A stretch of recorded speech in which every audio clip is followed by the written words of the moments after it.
If you're ready to experience more peace and joy in your life, if you want to feel more comfortable in your own skin, and if you're ready to discover and expand on your energetic gifts and personal power, you're in the right place. So here's your host, Kelle Sparta. Hello and welcome to Spirit Guides Thursday Thoughts. This is the place where you will get to hear snippets of conversations I've had with people over the years and get a variety of thoughts for you to consider for today. Enjoy! Kelle Sparta, and today I want to talk to you about clearing illness from your energy field, how the healing process works. Now, when you're doing healing work for other people, it's different than when you're doing healing work for yourself. And so if you're early on in your spiritual journey, I'm going to encourage you not to be doing healing work on other people, because you are likely to trigger stuff in yourself that will get bound up in the stuff that you're finding in other people. And then you're not a clear channel, and then you're not very good at your job. So what I'm going to focus on now is focusing on the inner healing process. If you are further along in your journey and you are doing work on others, then, that's a different conversation. And so I want you to just focus on this one right now.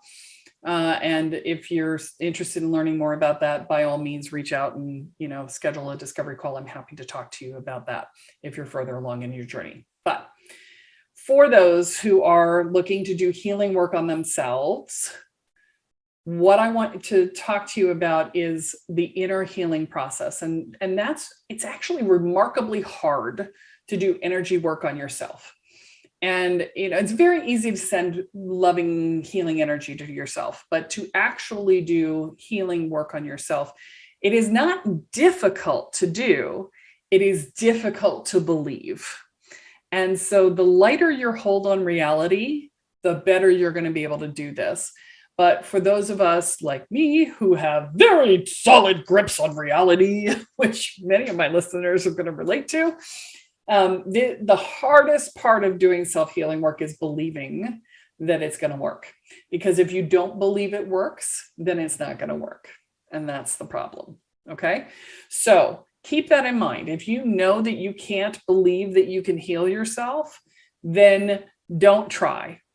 Don't try to do that. Get healing work from other people, whatever it is, or just send yourself loving, healing energy. And if you can receive the loving, healing energy without believing that you will be healed immediately, then you don't have to worry about that. If, however, you can at least suspend your disbelief of the ability to heal yourself, then you'll have a chance of this actually working. Okay, so let's be clear, belief matters. Okay. It's a very simple process. I learned it from a podcast.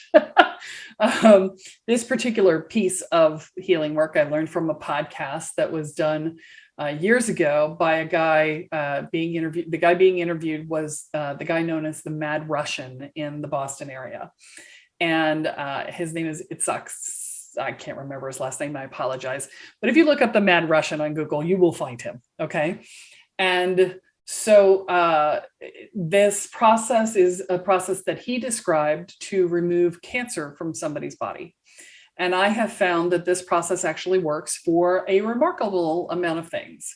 And the idea is that you get the person to bring up the energy of whatever it is that you're trying to clear. So if they had cancer, he would bring them into a hypnotic state, because he was a hypnotist. I should say he's probably still a hypnotist. I haven't looked him up in a while. So he's a hypnotist. So he'd bring them into a hypnotic state, and he would have them bring their awareness to all the cancer cells in their body. And he said, energetically, that causes those cells to light up so that you can see them all. And then what he does is he just pulls them out. He magnetizes them out of the body and just pulls them out of the energy field of the person. And that process of pulling them out of the energy field of the person actually heals the cancer, is his assertion. I have done this with COVID, with friends of mine who have gotten COVID. I've pulled the energy of COVID out of their bodies. Now, again, this is only going to work if they believe it can happen and if they allow it to happen. Sometimes people are manifesting an illness because they need to be sick, because they need an excuse to relax or to take a break or to not have to do. So oftentimes we will manifest illness for that purpose. So it's only going to work if, one, you believe it'll work, and two, they believe it will work, or at least will suspend their disbelief and allow you to make it happen. So, and so that's the process that you're looking at, right? Is you're going to, for yourself, you're going to focus on, okay, I'm going to, let's say I've got a cold, right? So I've got the common cold. I'm going to highlight all of the cold cells of my body, all the cold virus of my body. And most of it we're going to find is like mostly in your head. And it's like, oh, look, it's all active. It's in my sinuses. Yay. Because that's where colds grow. But yeah, it's existing in other places of my body. And okay, I'm just going to light them all up. And then I'm just going to, and I'm going to suck them out, and I'm going to burn them up in flame, right? Like breathe fire onto them. And that's the simple process, right? It's not difficult. When you're not feeling well, it can feel difficult, though. This is the challenge with healing yourself, is that you're not feeling well. So I would really encourage you that the moment you start to not feel well is when you do this, rather than waiting until you're fully sick. Because by the time you're fully sick, getting your energy up to be able to do this is very difficult. Okay. And at which point you should really talk to somebody else and have them do the work for you. So hopefully that helps. And that's it for this week's Thursday Thoughts. Join us tomorrow for the Ascend Day on the Spirit Guides podcast. So that's it for today's episode of Spirit Guides Podcast. Head on over to iTunes, Apple Podcasts, or wherever you listen and subscribe to the show. Every week, one lucky listener who subscribes and posts a review on iTunes will be entered into a drawing for a $10,000 value grand prize and a private reading with Kelle Sparta herself. Be sure to head on over to spiritguidespodcast.com and pick up a free copy of Kelle's gift and join us on the next episode.